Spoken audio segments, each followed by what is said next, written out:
Hello and welcome to an introduction of the relaxation algorithm. I'm going to talk here first a bit about theory and explain some key concepts, and later we're going to look at a Mathematica notebook where we solve the Ramsey-Cass-Koopmans model with the relaxation algorithm. I would like to refer here to the main resource. It's Trimborn, Koch and Steger with their paper Multidimensional Transitional Dynamics, a Simple Numerical Procedure. So what I'm doing here in the theory part is basically just reframe their appendix. The appendix in their paper is where all the techie stuff happens. Sometimes I think the notation deserves some extra comments, so I figured I reframe it a bit. However, if you miss something, I think I've got everything important covered, but if you miss something, by all means check out the appendix of the paper. So the idea here is that we have a system of differential equations for n variables. Here again, capital N is taken from the appendix, notation is taken from the appendix, and will, whenever we can, be used also in the Mathematica notebook. So it's worth remembering the notation here.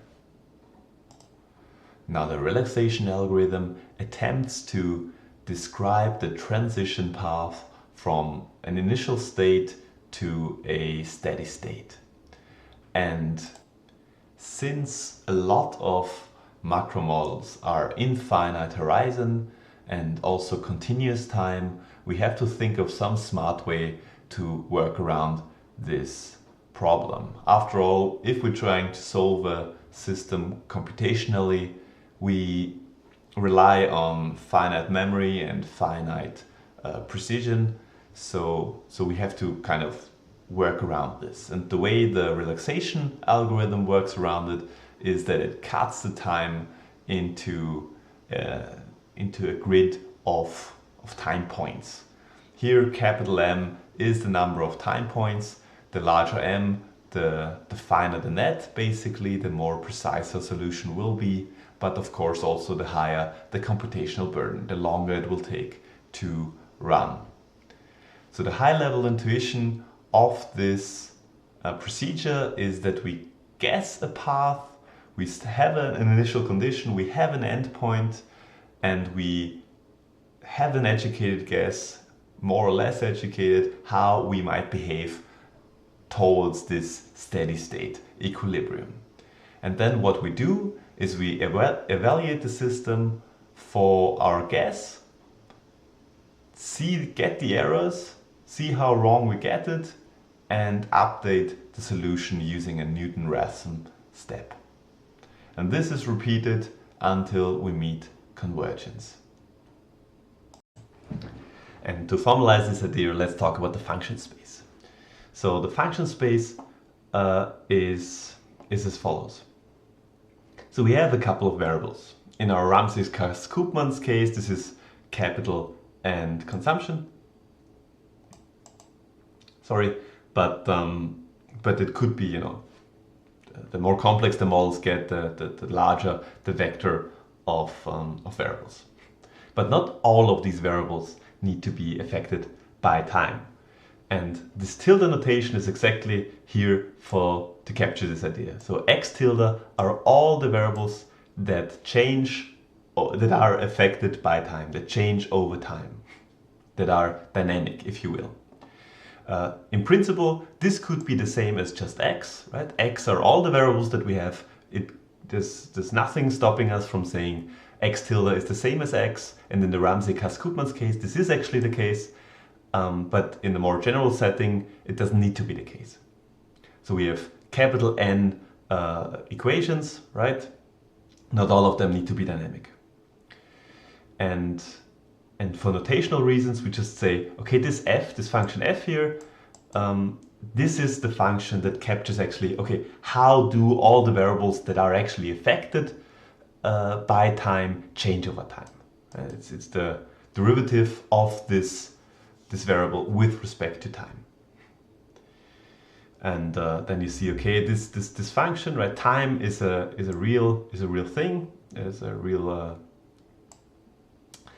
a variable, only in the positive real axis, and so these are the arguments of the function basically. This is time. It takes a positive real value. These are the variables, right? All the of dimension n, and we're gonna map it onto n tilde, which is only those variables that are actually affected by time. Of course, there are, if this is the case, right? If n tilde is smaller than n, and it can only be smaller, right? It cannot be larger. It can be smaller or equal. In the Ramsey-Cass-Koopmans case, n equals n tilde, but in general, it could be that n tilde is smaller than n. And in this case, that means we have some stationary equations. And in order to fulfill the stationary equations, we need to have also stationary conditions that need to be met by the stationary equations. So the conditions that x has to satisfy at any time.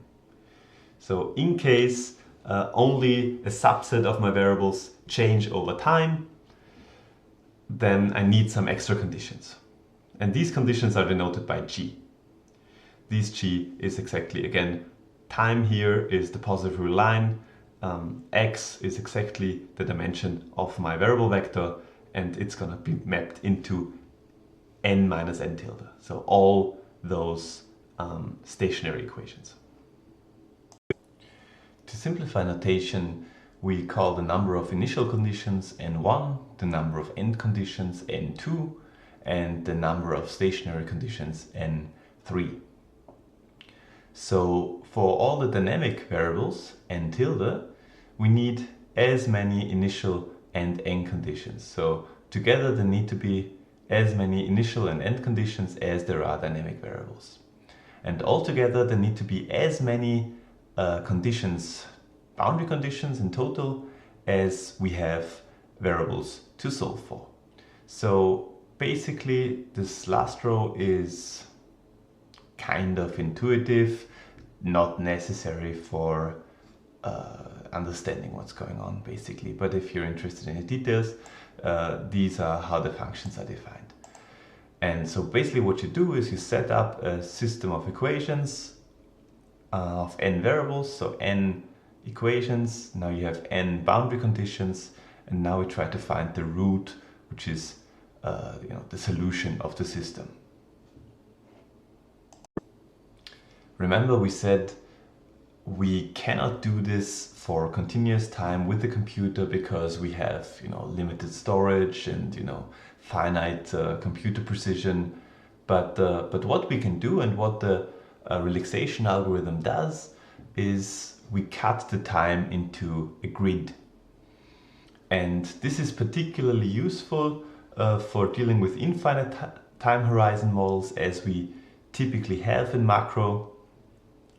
So what we first do is we map this positive real line, time can run from 0 to infinity. We map it into the unit interval starting from 0, ending at 1.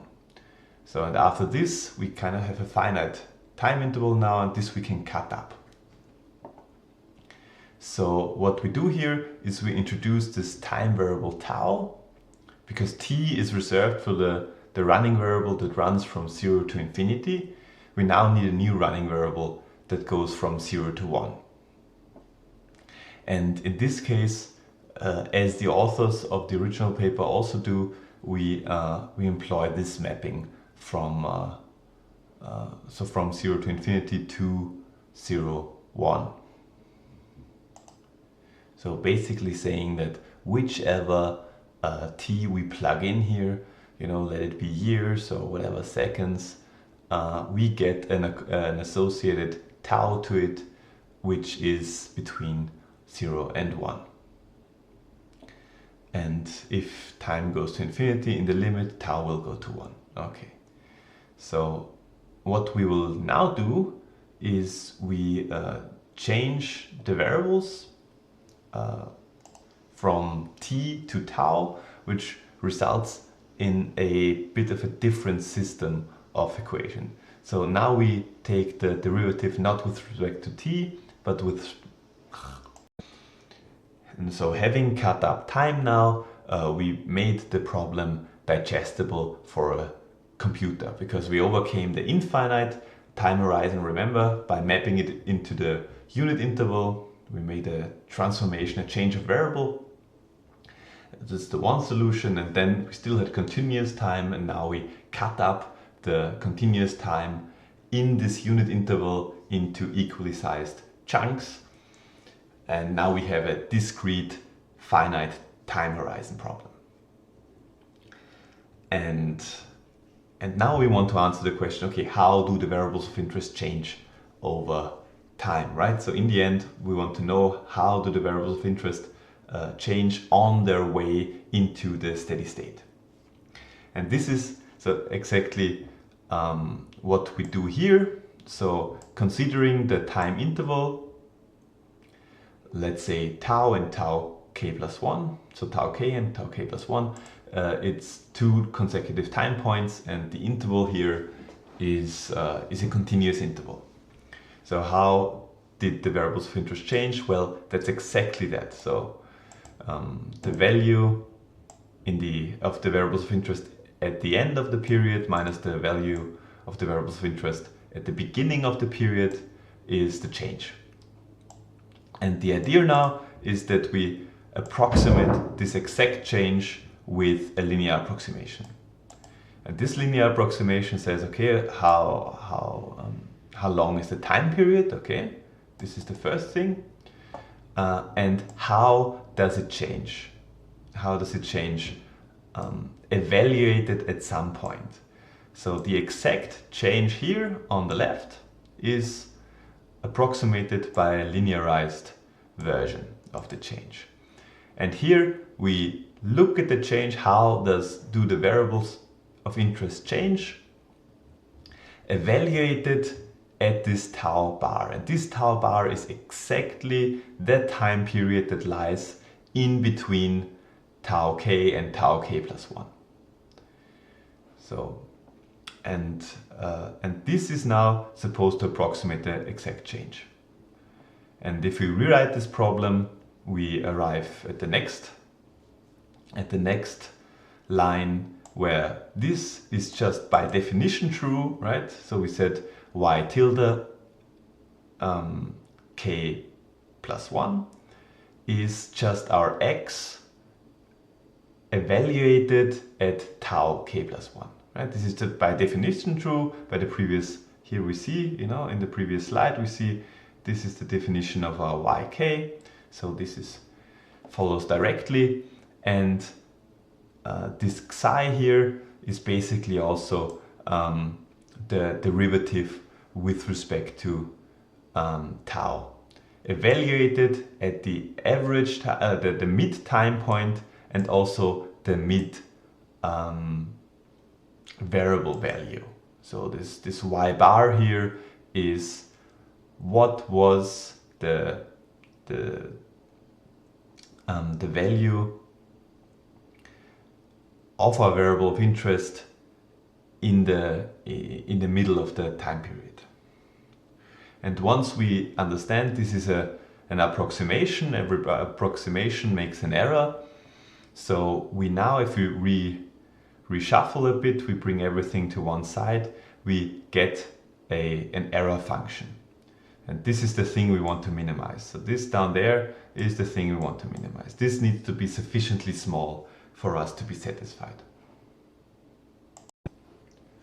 So to summarize now, what are we talking about?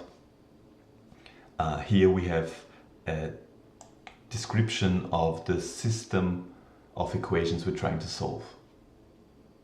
So for every time point we have given conditions. Here we have all the time points, so we have systems of equations for every time point. E0 here is a time point 0 at the beginning. The initial condition is to be met here, which is our b. Then in between we have our error functions that should be minimized. as well as possible stationary conditions. And in the endpoint, we have also possible stationary conditions as well as the final endpoint condition that is to be met. So now, understanding the system of equations we have here, we want to solve this. And since this is not possible without further ado, not analytically possible, we have to again linearize and iteratively solve. So if we say, okay, we want the solution of the system, we just say, okay, we want the solution of the system, this is this part, and then we linearize it around some initial guess. And this is now this y dagger. And this initial guess is, okay, what we think is, how the variables of interest change over time. And if we do this, we see that, okay, we get the starting point, so this is the level, this is the first order Taylor expansion of our system of equation, so our linearized system of equation. We evaluate it at the initial guess, plus, and this is now the change, the Jacobian of the system of equation with respect to the variables of interest, so with respect of y to y. So this is how the system changes if you deviate from the initial guess. So this delta y is how far are we away from our initial guess. And this now is a linear system which we can solve.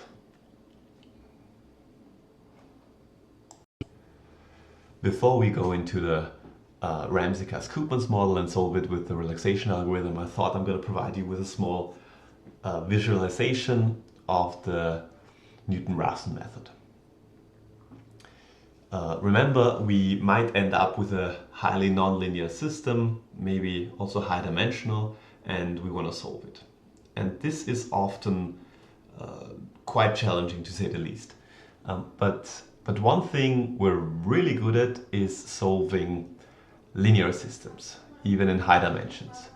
So the idea is that maybe if we have a nonlinear system and we want to solve it, maybe we can approximate it with a linear system. So, and the idea here is that we have to linearize the system somehow. Okay, and what do we need for a line? In the univariate case, it's easy. We need some point where the line goes through, and we need a slope. And the slope is typically obtained by taking the first derivative, because this provides you with the slope in this given point, right? So you need differentiable functions. Your system needs to be at least locally differentiable.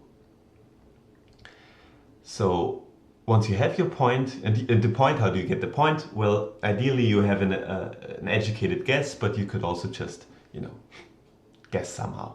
The closer you are to the truth, the better. Okay, so in this case, in this visualization here, our initial guess is 0.7. And you see the linearization around, and we have this nonlinear function, the blue one, right? This is the solution we're after. The solution is here. The true solution is 1.4. So we want to find this. And if we linearize the system around our initial guess, it works quite well in some neighborhood, right? But the further we go away, the worse it gets. So maybe using a linearized version does not really cut it. But the idea of the Newton-Raphson method is now that, if we end up with a solution of the linearized system, what if we just take this solution and evaluate our system and our slope at this new solution? In the ideal case, if we are already in the slope, in the solution rather, then nothing would change. But if we just take our approximated solution and plug it in as the new initial guess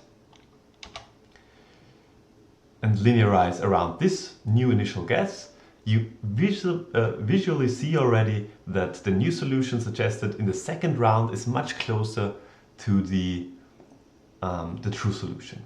And if we do this a couple of times, now we plug it in again, linearize the system around this new solution, we are already quite good. And now the question is, how precise do you want to be? Well, because the more often you do it, the closer you get. And here you are already in the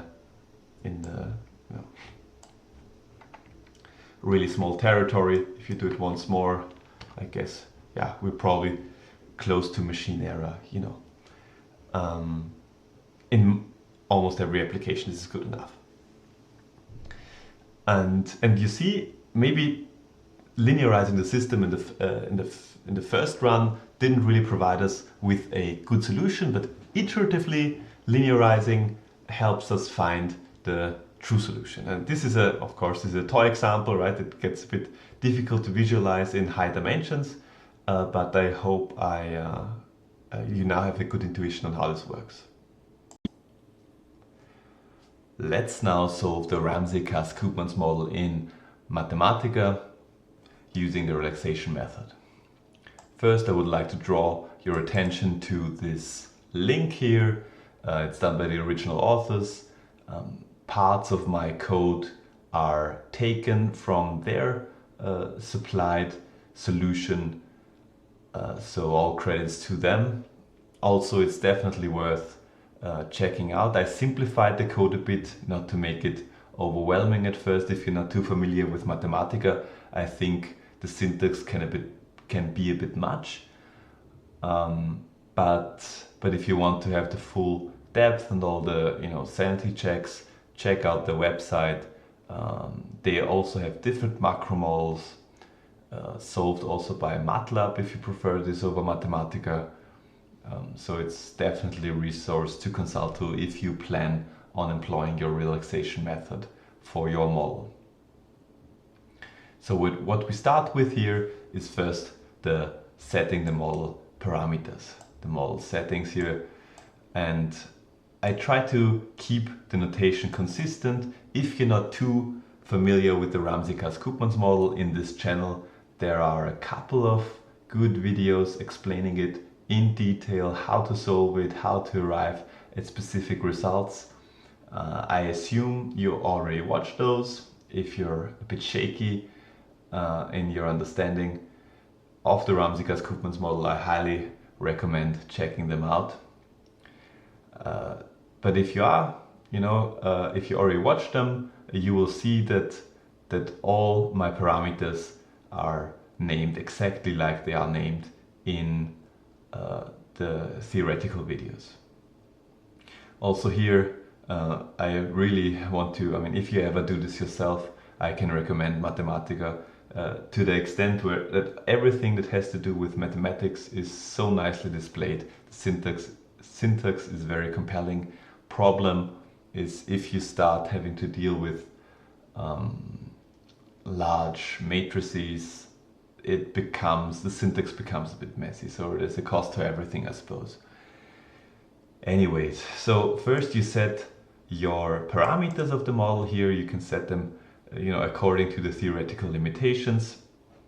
And here I set my inverse elasticity of intertemporal substitution such that, as Barrow and Salah-Martin suggested, that we have a constant Saverings rate.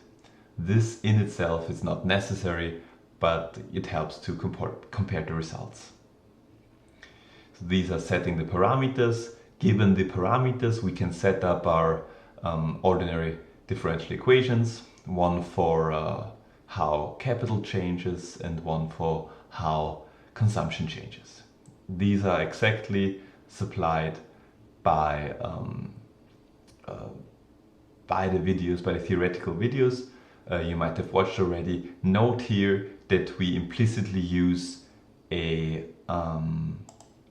Cope-Douglas production function. This is this part here, so we don't do it for the regular the general production function. Here again we have this n1, n2, n3 from the theory slides before, which are exactly the number of initial conditions, the number of endpoint conditions, and the number of static conditions. Here in the Ramsey-Cass-Koopmans model, we don't have any static conditions. We need to have our initial condition. This is our starting point. In principle, you would only need a value for capital here, since you would, given the capital, the consumers then optimize their consumption, and this is already implicitly selected by the model. So you have some initial condition and you have the endpoint condition, which we can solve for, again exactly as you saw it in the videos. So your K star and C star are then put all together in one vector as the endpoint condition. Here we set up the number of grid points we want. So this is M, capital M. Sometimes with Mathematica, I think it's a bit tricky to deal with capital numbers, capital letters, because Mathematica doesn't allow you. So often letters are blocked. Also T later on will be blocked, where we had the vector of all the time periods. So here I cannot call it M, I can only call it the number of grid points. Here we selected 100. In principle, you can increase this number at cost of computation time. Then you want to find some function, how you want to evaluate the loss. Should your mean loss be smaller than some convergence threshold epsilon here, or should the maximum value, for instance, be smaller than a given threshold? This is your choice. You can set up some maximum number of iterations, not to be stuck in an endless loop. If you misspecify, maybe you might end up there. And to break the loop, here we have set a number of maximum iterations of 20. And this one is a bit of a computational condition in order to assure only only positive values are included in the Jacobi matrix. You have, like, whenever something is 0 or negative, maybe can happen due to some rounding errors, they will be automatically put to a very small yet positive number to assure invertibility of your Jacobian matrix. Finally, we set the initial guess. So the initial guess of the convergence behavior, you have an initial guess, we have the endpoint condition, we have the starting condition, the endpoint condition, and the initial guess is what we think is the optimal transition. This is just some solution for every time point. In our case, I set it up as a linear transition path. You will see later what I mean by that. Here we set up the time mapping. We said, okay, we have this infinite time horizon, and in order to deal with that, we map it into this interval of 0, 1, and to map it then back, we need the inverse of the function we had on the slides. Let's briefly explore this function a bit. So what it does here is it takes the original mapping from infinity, so 0 infinity to 0 1 is this function here, and the larger your nu is, the more compression you get of the late past into a small section.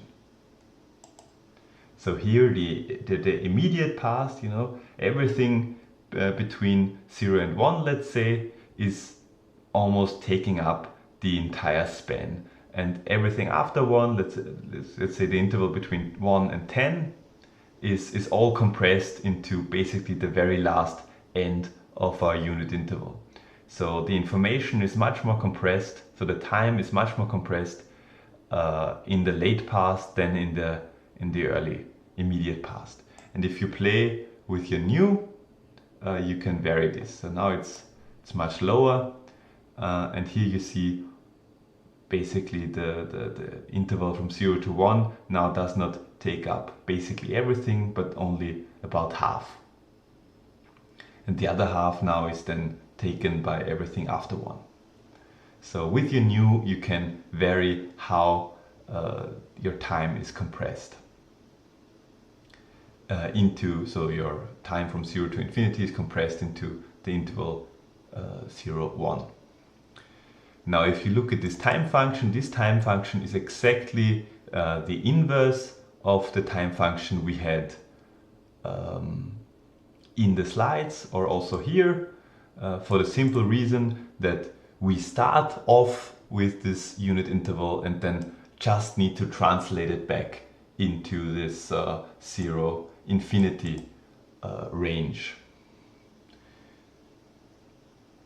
Okay, so we have this defined, and here also just, I mean, you have all the comments here anyways, but for clarity, delta tau here is, you know, the width of the time points, and here you have the tau list, which is basically the capital T from before.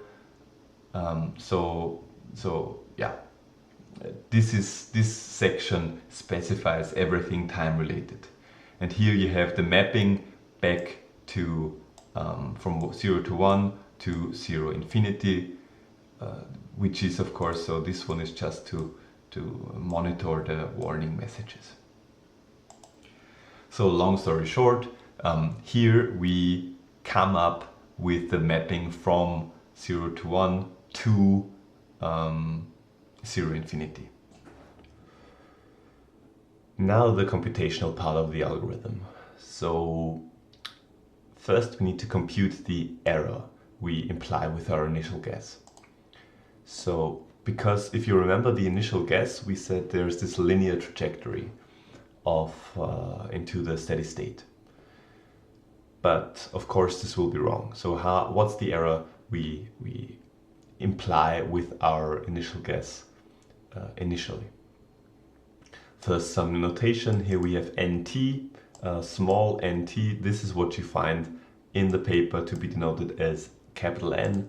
In Mathematica, starting variables with capital letters is typically reserved for functions, which is why I can't use nt here. And 1, again, number of initial conditions, number of end conditions, and n3 is the number of stationary conditions, which is 0 in this application, but sometimes I like to keep the formulas intact if it doesn't cause too much confusion, for you to see the mapping from the theory of the slides or the appendix to the code. Good, so nt is the total number of constraints we have. Then we say, okay, our first solution is our initial guess, and then we start calculating errors. And if you remember at slide 7, we saw that for the starting point and the end point, different conditions apply. So for the grid points in between, it's quite the same, but for the first point and the last point in our discrete time grid, different rules apply. And this is why we calculate it kind of separately. Here, as the starting point, as the end point, the starting point is quite simple. So this one just says pick the first element of our initial guess, because it's a vector, right? The vector starts at the first point and then goes to the last point. The last one is the latest, the first one is the first. So the first element here is our initial guess at time 0, if you will. and subtract it with what the initial condition is supposed to be. So how much did we get it wrong by our initial guess? Okay, and for the endpoint, the same applies here. Don't let yourself be confused by this range argument. This range argument is a way of Mathematica to create a sequence of starting, natural numbers. You start at 1, 2, 3, all the way until, for instance, n1.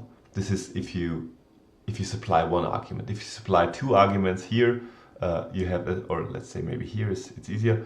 Range first, so this is the starting value. Let's say this is 5 and this is 7 here. Then you start with 5, 6, 7, and the range of these two, is just a sequence from starting at 5 going to 7. This is what you also, for instance, in R, you could write it as, n1 to n2, for instance, or whatever. Or you from 1 to n1. In our case, n1 is 1, so this is just 1. So this is what the range does. So the nice thing about Mathematica, when it has to do with math, it looks very slick, very simple, very comprehensive syntax. When you have to do with let's say a bit more programming, it's a bit out of the ordinary. Let's say if you're used to other programming languages like MATLAB, R, or Python. So this is why it might look a bit involved, but that's what I'm trying to do here, is to kind of explain that this actually just is a quite simple procedure, usually. Good, so we basically just take, this sequence here are the initial guesses, right? So a solution at this point is just our initial guess here. Initial guess is our solution.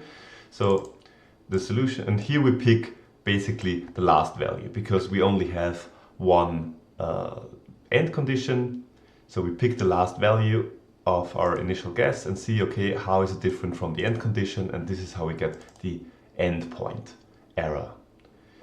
So far, so good. The involved bit is now the in-between errors. So everything between 1 and the last one. Good. And this is what this chunk here is. This chunk here directly associates to what we see in the slides, or also the appendix of the paper, as equation A2. So this is directly, I also typed it here again for you to see it. Every element in this bit here, in this table, refers to an element in this equation. It's all wrapped, so the flatten argument is wrapped around it. What the flatten argument does is it gets rid of the tendency of Mathematica to have nested lists or nested vectors, right? You have a list inside a list, or a vector inside a vector inside a vector. And there's a lot of hidden structure, and to make it all just one nice vector without any structure in it, this is how why you use flatten. This will reoccur, so I thought I'm going to explain it. If you copy the code, you can just double click, press F1, you get to the help function, then you get all the functions explained to you as well. Or you just Google it, but this flatten basically just makes it a nice vector.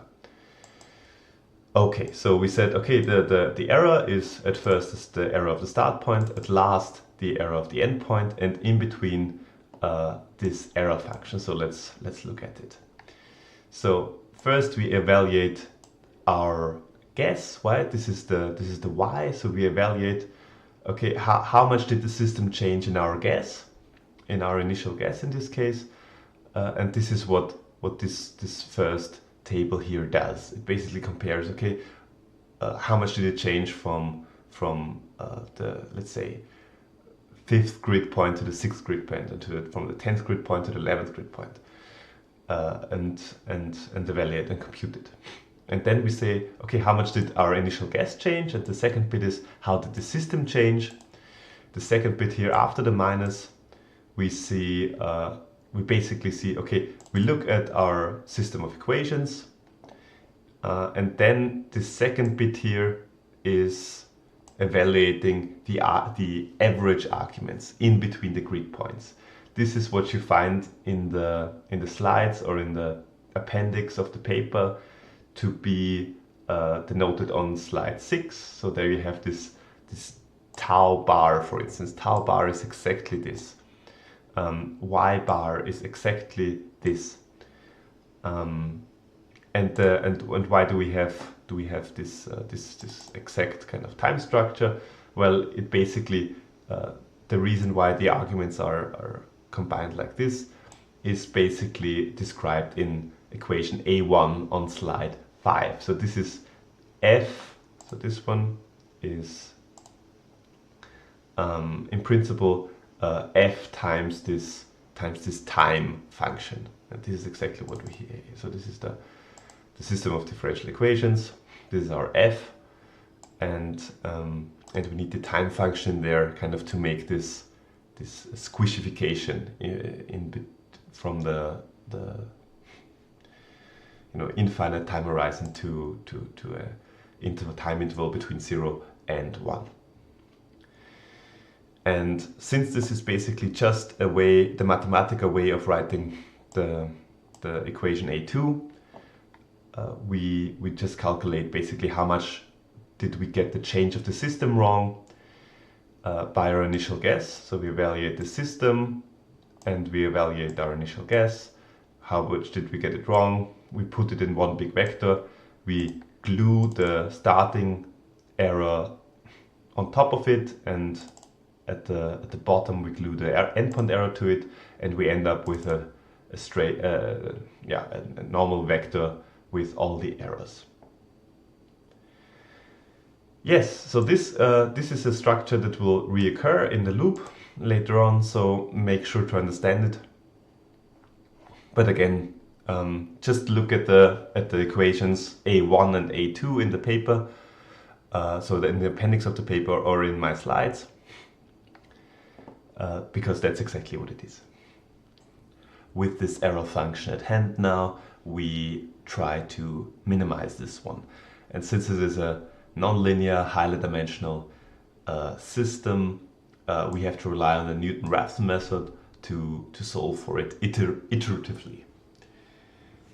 And as you saw in this small introduction to the Newton-Raphson method, we need the first derivative for this. The first derivative of a vector, in case you don't know, is what's called the Jacobian matrix. The Jacobian matrix is a matrix full of partial derivatives. Yes, so this is also what you see in the equation A4 of the slide. So in the appendix, or on the slide 8 of my slides.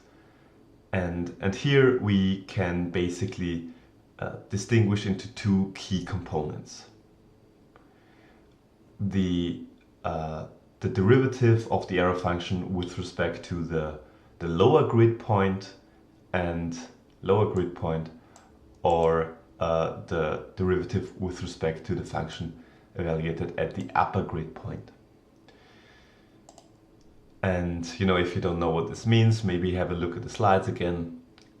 But this is how you can nicely and simply compute the Jacobian of this highly dimensional system. Because usually also just calculating Jacobian can be quite involved, and later we need the inverse of Jacobian, right? So, and this is in itself quite involved. So if you have a nice way to break it down, that really makes it computationally much more feasible to apply this method.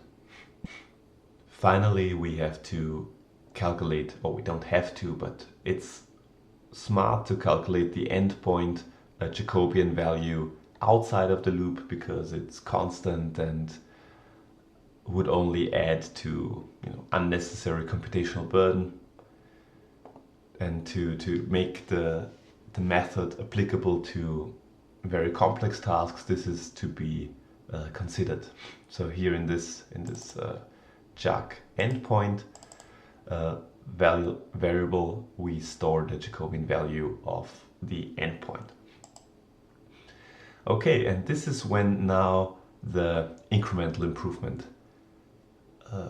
starts. So this is where we start looping over solution after solution after solution, like you saw in the Newton-Raphson introduction, to iteratively improve our solution.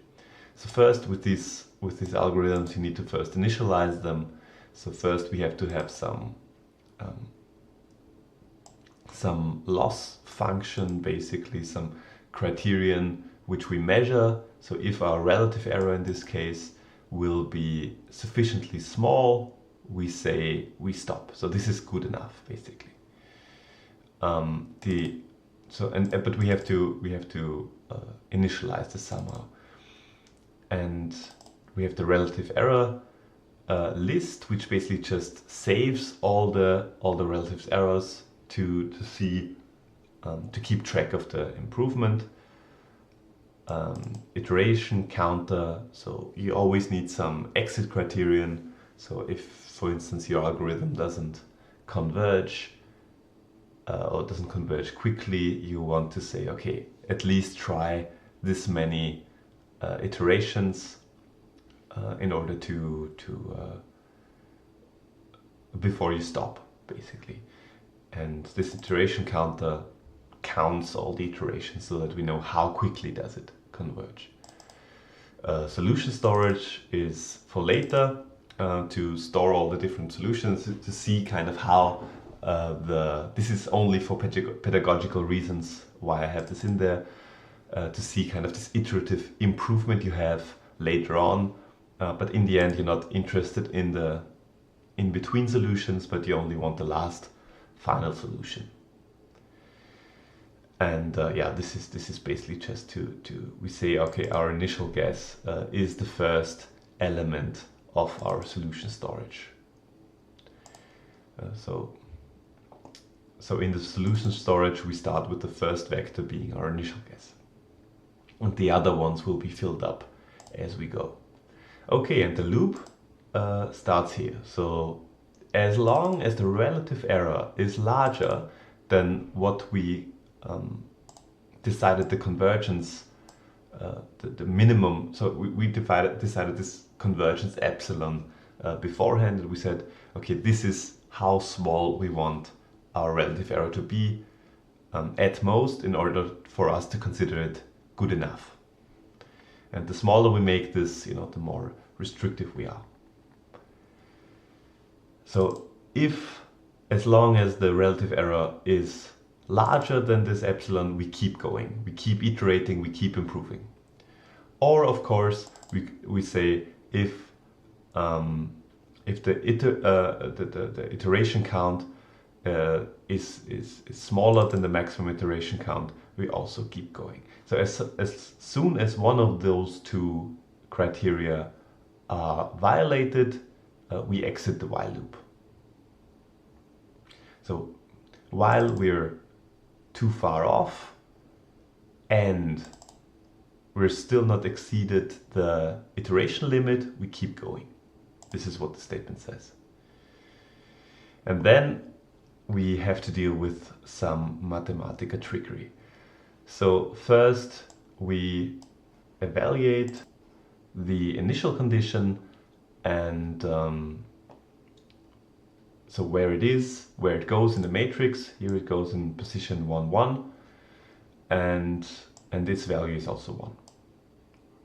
So here in blue, commented out, I have the bit more complex kind of general results, but I figured it's nicer to have it kind of boiled down, because in the end this step is cumbersome enough to not let ourselves get confused by confusing notation. So first we find, so this position vector basically stores all the, so where the elements go, right? Where the elements in the, in this Jacobian matrix go. This is what we saw in slide 8, right? We have this sparse matrix with all these S's in it. So we have this S0, S1, left side, right side, you know, etc. This equation A4 in the paper, there you see this big matrix, and basically these position vectors just tell you where in our matrix it is positioned. This part that we're dealing with now. So the initial conditions is of course positioned at matrix element 1, 1, and we have the value of 1 because this is the initial conditions that we the derivative of the initial condition. Okay, and then the body of the rest is calculating the position of the left Jacobian blocks and getting the values of the left Jacobian blocks, and then we need to calculate the position of the right Jacobian blocks and calculate the values of the right Jacobian blocks. So in the end we end up with a Jac position vector and a Jac value vector. So that's Jacobian positions, the position of my individual block matrices and the values of my individual block matrices, all put together. Yes, all put together. And what we do here is partly just keeping count, right? This is what the position does. It keeps count. It kind of has this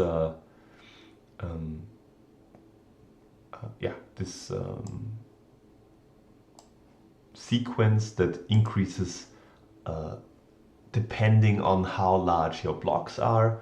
So this is again just unnecessarily complicated for our simple case, but I think it's still key to see that it very neatly generalizes. But if you ever had to do with loops and a lot of indices growing and changing, you know, this is not alien to you. So basically it just says, okay, where does the new block go? And then of course we have this Jacobian left and Jacobian right. Where is it? Jacobian right down there, where we basically just evaluate the Jacobian matrix at our average tau value, so in between time point. And this is a lot of code for a very simple task, which is to save all the individual positions of the block matrices in the Jac position element and evaluate all the Jacobian values, all the Jacobian matrices recalculated in the general case up there, evaluate them and store the values in the Jac value vector. So with all this at hand, we can now calculate the Jacobian matrix as it is. So we take the values here, so the values, so this one, we take the values and we take the positions and we basically create this sparse area or sparse matrix in this case with the location information, the position information and the value information that we previously just calculated. So this thing Jac here is the Jacobian matrix as a matrix. Before it was two separate things, now we glue it together, and with this we can now calculate our solution for the linearized system. So here I have it. So solve the linearized system. Remember, we turned a non-linear system into a linear system, or we approximate it now with a linear system rather. and now we try to see, okay, where does it equal to 0? Where is the so-called solution? And this is exactly what we also saw in the slides on, where was it? On slide 7. So this is exactly the final step, where we calculate, okay, so how do we need to improve, right? So what is this delta y, this change in delta y? How much do we need to move from our current guess to get to our approximated solution? Okay, and since we have this equation here, what we do is we put this error function of our current guess on the other side, so we end up with this minus error, so this negative error function, and then we need to divide by this this Jacobian divide, take the inverse of this Jacobian. And how to do this in Mathematica, this is linear solve. So basically, whenever you have a system that's like ax equals b, and x and b are vectors and a is a matrix, you need to supply the first argument is the a and the second argument is the b. In a general case, and it automatically solves for the x, so you don't need to supply the x as an argument, and this is, so we get this x as delta y here, so we get this missing, so how much do we need to move in order to get to our approximated solution? And with this now we can update our solution. We say, okay, the solution we have now, or we had previously, that was in the first run, this is our initial guess. In the second run, this is more and more refined. We have this current solution, we update it, we get a new solution. The next line here is just for computational stability. This is not part of the algorithm as you know it from the slides. It just might be because keep in mind, we work with not the exact solution, but we work with an approximate solution, right? And just by mere coincidence, it might happen that one of our suggested solutions, if we're, let's say, far off of the true one, and we just give it a try, we linearize the system, we find the solution, and we might end up with negative capital or negative consumption. And that doesn't make any sense. So this next line here is just to assure that we only have positive capital and positive consumption. So we say, okay, if it's negative, if it's too small, we say we want to set it equal to some minimum solution value, which is a very small positive value in our case. And then we just glue it onto the solution storage vector, which basically just to be used for illustration later, to see how how the algorithm improves the solution like iteration by iteration. Okay, with this new solution at hand, we can now calculate the new error, right? Because the solution, after all, again, is an improved but still approximate solution. So we calculate how wrong did we get it, and this bit here is the calculation of the new error vector. And the new error vector is calculated exactly the same way as you saw it before for the initial guess. So we evaluate our system, we evaluate the system, the true system. When I say our system, I mean our approximated system. Then we evaluate the true system. We see where did we get it wrong, and then end up with a new error vector. And the last bit here is just to calculate the convergence criteria.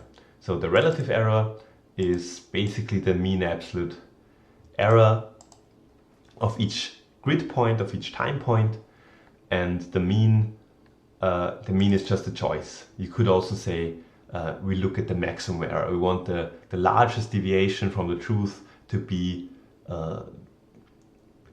at most as large as this. Yeah. But here we say, okay, the mean error and we can say the mean error is some number, right? This is just some number, and we're going to use it as a convergence criterion, right? Because up there for the while loop we say as long as this number, which we just calculated, the mean absolute error, is larger than some convergence epsilon, which is a very small number, we keep on going, right? We keep iterating, and if we're small enough, we stop, and we get to pick what is small enough. And finally, okay, this is just for storage, so we keep track of how fast do we converge, and finally we increase the iteration counter by 1. Because in the end we might just time out on iterations, and then we would also stop. Or we would want to know how many iterations does it take for us to converge. We'll see it later in the output. Okay, and this is the end of the loop. So once the error is small enough, we exit the loop and we say, okay, our final solution is the last solution which we found, and then we're going to glue the time list to it. So we will later see that we have kind of a reference to basically for visualization again, so that we see, okay, each grid point is associated with some time period, and to make this nice and visible, we just glue this there onto the final solution vector. And also we create this iteration log matrix, which basically says, okay, we're gonna keep track of all the relative errors that we calculated.